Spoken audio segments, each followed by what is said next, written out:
স্বাদের স্টাফেড আলু রেসিপি দেখে নাও তোমরা এটা কেমন করে তৈরি করলাম। উপরে না টেনে রেসিপিটি সরাসরি তোমরা দেখে নাও এটা কিভাবে তৈরি করেছি। তবে দেখতে থাকো। স্টাফেড আলুর দম বানানোর জন্য প্রথমে লাগবে আমার কয়েকটি আলু। এটা আমি ছুলে রেডি করে নেব।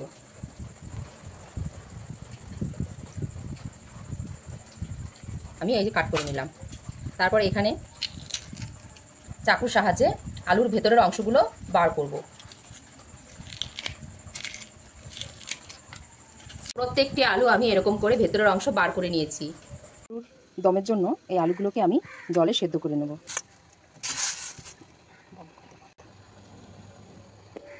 আলুটা ততক্ষণে সেদ্ধ হোক, একটু ঢাকা দিয়ে রাখছি সেদ্ধ হওয়ার জন্য। এখানে কড়াই বসিয়ে নিয়েছি, দিয়ে দেবো আমি তেল।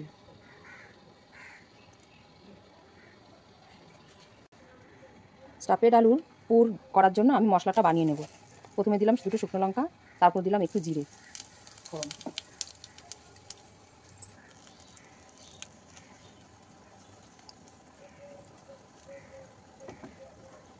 এখানে দিয়ে দিলাম ছোলার ডাল বাটা। তারপরে আমি দেব পনির, আমি ভেঙে দেবো সামান্য হলুদ গুঁড়ো, দেব পরিমাণ মতো নুন,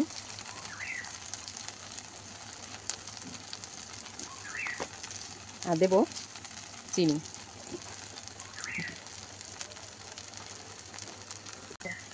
তারপর দেবো আমি একটু ধনে গুঁড়ো তারপরে দেবো আমি একটু জিরে গুঁড়ো, দেবো একটু কাশ্মীরি গুঁড়ো লঙ্কা।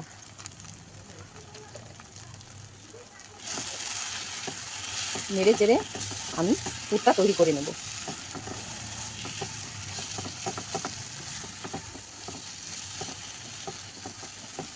স্টাফেড আলু বানিয়ে খেয়ে দেখবেন বন্ধুরা, খুবই টেস্টি ও সুস্বাদু হয়। স্টাফেড আলুর জন্য আলুটা আমি সেদ্ধ করে নিয়েছি, এটা সেদ্ধ হয়ে গেছে। এবার আমি এটা কড়াইতে ভেজে নেব। দিয়ে দিচ্ছি কড়াইতে তেল।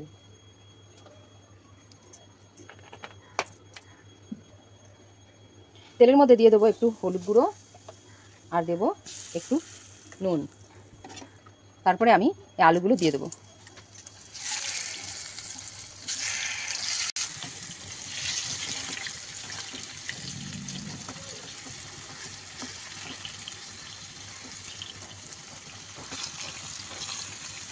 এবার আমি আলুটা যাতে ভাজার মধ্যে সেদ্ধ হয়ে যায়, আমি তো কিছুটা জলে ভাপিয়ে নিয়েছি, বেশিক্ষণ সময় লাগবে না আমার আলুটা ভাজা হতে, তাই আমি একটু ঢাকা চাপা দিয়ে ভেজে নেব। আমার ভাজা হয়ে গেছে। এবার আমি পুর ভরার জন্য আলুটা এখান থেকে তুলে ঠান্ডা করে নেব।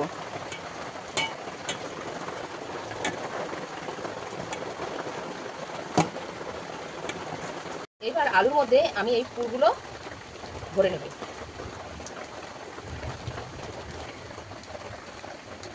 সবগুলো আলুর মধ্যে আমি পুরগুলো ভরে নিয়েছি। এবার আমি রান্নাটা শুরু করব। দিয়ে দেবো ফোড়নে শুকনো লঙ্কা, তেজপাতা, আর দেবো দারচিনি, এলাচ আর লবঙ্গ। এবার মশলাগুলো আমি এক এক করে দিয়ে দেবো। এখানে আছে কাঁচা লঙ্কা, আদা বাটা, পোস্ত, চালমগজ বাটা, কাজু বাদাম বাটা, আর টমেটো পেস্ট, সেটা দিয়ে দেবো। আর দিয়ে দেবো টক দই। তো এর মধ্যে আর দেবো 1 চামচ ধনে গুঁড়ো আর 1 চামচ জিরে গুঁড়ো, দেবো 1 চামচ হলুদ গুঁড়ো, দেবো স্বাদ মতো নুন, দেবো স্বাদ মতো চিনি, আর দেবো সামান্য একটু লঙ্কার গুঁড়ো।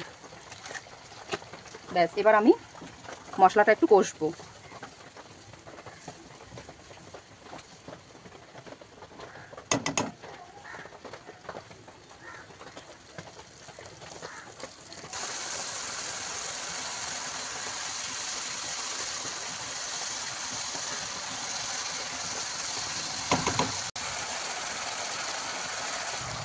মশলাটা খুব ভালো কষানো হয়ে গেছে, আর মশলা থেকে তেলও ছেড়েছে। এবার আমি এর মধ্যে দিয়ে দেবো জল।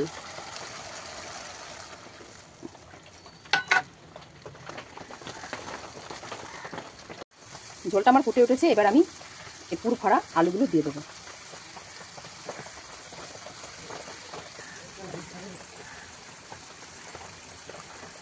দিয়ে দেবো গরম মশলা গুঁড়ো, আর দেবো ওপর থেকে কুচনো ধনেপাতা।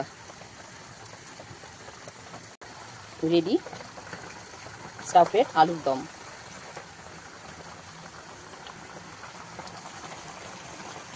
এই স্টাফেড আলুর দম আপনারা বাড়িতে ট্রাই করে দেখবেন, স্বাদে অতুলনীয় ও খুব ভালো খেতেও হয়।